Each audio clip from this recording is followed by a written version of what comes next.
gadiyyaad mucatti gadiyyaadiin sanaatti dabaluu qabaa jedheen ture kunoo gadiyyaad iddoo ishiin dhaqxe iddoo hojii Sa'idoon mana farniicharii banate iddoo hojii isaa dhaqxeetu gurbatti gad deebituun kuni hawwiitu achi jira ture iddoo hojii jechuudha. Fiigama seenee achi booda Sa'idiin jiru nama Sa'idiin jiruyyuu jedhin jiru Sumayyaa hiisisee jedhe. Sumayyaa hiisisee bari jedhe. Nama algoon areennan Sa'idiin barbaadaa itti. Sa'idiin barbaadaa jedhe. Bayi mana keessa bayi zimjette zawwattee akkamti mana seentaa mana hojiitti barinnaan hin bahu jedhe. Achi horennaan hin bahu amma Sa'idiin arguutti jedhee dhaqee soofaarra dirgim jedhee taa'e. Kana bida darbatee jechuudha. Ay hawwii jagna ta'e egaa to ayyuu ta'e harkistee mana kee gadi baastinna bayeetteen bayennaan ani hin bahu si kabajeen dhufee Sa'idamma dhufutti hin bahu jedhe. Laayikii godhaati gadiyyaad qilintoo dhumaa seenuu qabdi. Mee waan isaan jedhan aga dhumaa ilaalla. Naa gadiyyaadii maal jedhe seetanii yeroo darbe gaa anaaf Sa'iduu wallallee turreedha. Naa dubbiin gara antaanetti akka hin deemnee fi dhumarratti Sa'idiin inni nama guddaa abbaa ijoollee waan ta'eef dhiifama minaamin jennee dhiisnee turree jedhe. Amma immoo yeebas jedhee jechuudha cirraasha Sumayyaa fuudhee hiisisee. Dahii maal si dakaleere achi Sumayyaa fuudhee hiisisee. Yeroo Sumayyaa hiisisu immoo ijoolleen akkam ta'u ijoolleenyitu guddisaa maaltu maal ta'e dahii maal si gashe. Abbaan jira adaadaan jiru akkaawwan jiru fuunee adaamatti gashina mush dakalk. Naa otoo akka yaada kootiitii hundi isaaniiyyuu araaramanii iddoo duraanii isaaniitti osoo deddeebi'anii namatti tola. Garuu Sa'id amma dubbii gara balleessee. Sa'idii Sumayyaa hiisisee waan argatu tokkollee hin qabu. Amiiriinis hiisiseera. Sa'id ammas deebisee Sumayyaa hiisisee. Sumayyaa immoo hiisisee maal argataa jedhe.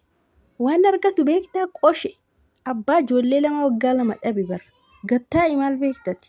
Naa waan isarraan eegamne hojjetee Sa'idoo waan isarraa yaadamne tokko hojjeteetu Sumayyaa hiisisee. Sumayyaan immoo daftee hidhaadhaa hin baatu waan ta'eef ani Sa'id iddoo inni jiru mirkaneeffadheeras argeeras waan ta'eef mana farniicharii isaa jira achumatti dhaqee haasofsiisaa jechaadha.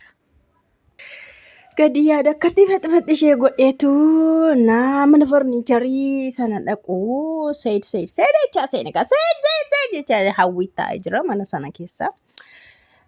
Sa'idiin jiru danaanesh jeen Sa'idiin jiru nan nagaadha maal Sa'id irraa barbaaddenna Sa'id ko Sumayyaa hiisiseennan maarrii hin malaafette. Maarrii malaafi dhamuun hin malaafi siyoo maaltu si fidereeyyuu jedhe. Siyoo maaltu si fideree jennaani. Hidhamuu miti maaliif akkanatti mataadhaan gadi hin qaxaqqaxamtu jette. Maaliif hin qaxaqqaxamtu haadha ijoollee lamaateennaan maarree maan qaxaqqaxamne maal rakkoo qabareeyyuu amma ishiin Sa'idoo dhamaasteet hin beektu jetteen.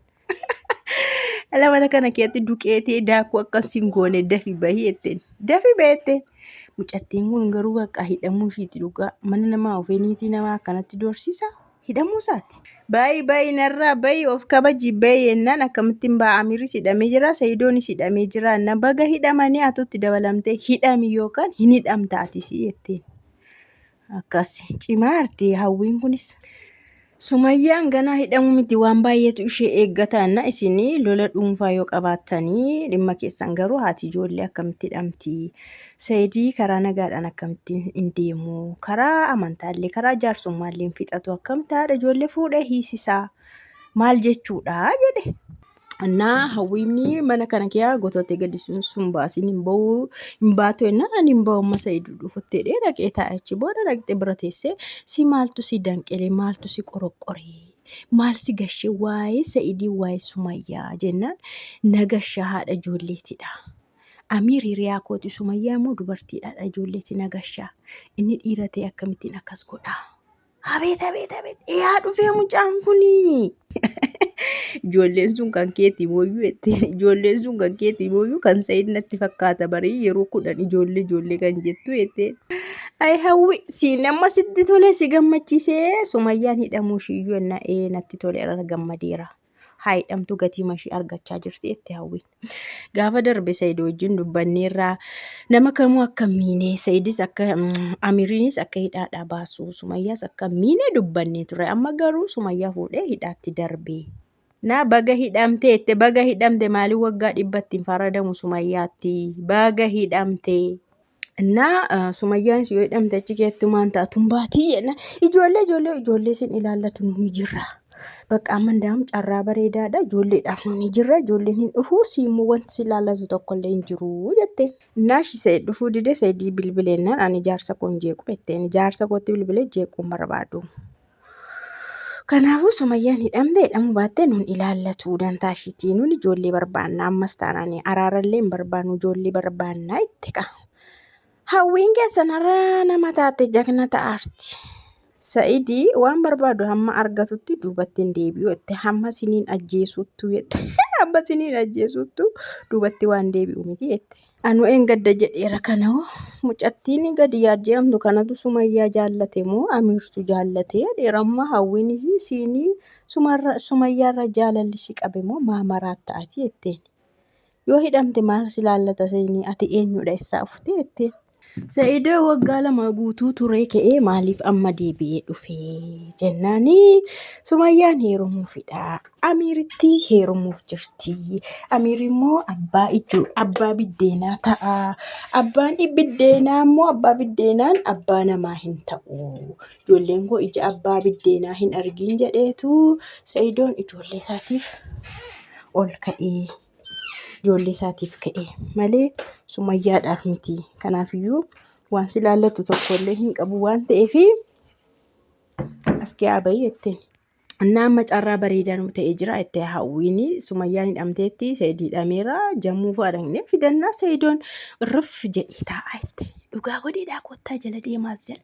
Dhugaa godheedhaa Saidoon Jamiilaa fi Haxiiqaa fudhatee guyyaama tokko gidduu isaanii buleeyyuu Saidoon wantiin isaan biqilaafi. Moluunsaa biqilee bula guutee bulaa. Dhugaa godheedhaa ka jenna gaafa ijoollisa Saidoo biratti arginu jechuudha. Dhumarratti hawwiin eegdee dadhabnaash amma akka Amiir ta'uu barbaaddeeyyuu jetteen maaliif gadi hin baatu jetteen hin bahu amma dhumaatti as taa'een eega dawwalii yaa dhufu jennaan. Egaa akka Amiir ta'uu barbaaddeeyyuu Said miti anatu si waraanaa jetteen siin immoo anatu si waraanaa qaxxalii mana kana keessaa bahii jetteen. Mucattii keeffeen kun qoyi amma maal gochuudha hojii namaa deemtee niitii namaatti roorristi.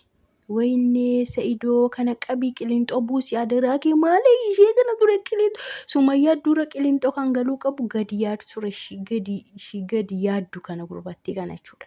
Dheengadda xaf godhee la caccabsuu dhiisee ture akka isheen deemtee dhidhiibduu deemtutti. Amma Saidooni amma naa dhufuu balaama buusa qabiddatti qabata. Namni mana kee dhufee yeroo si daffaree jaartii keetti roorrisu maal jettaati?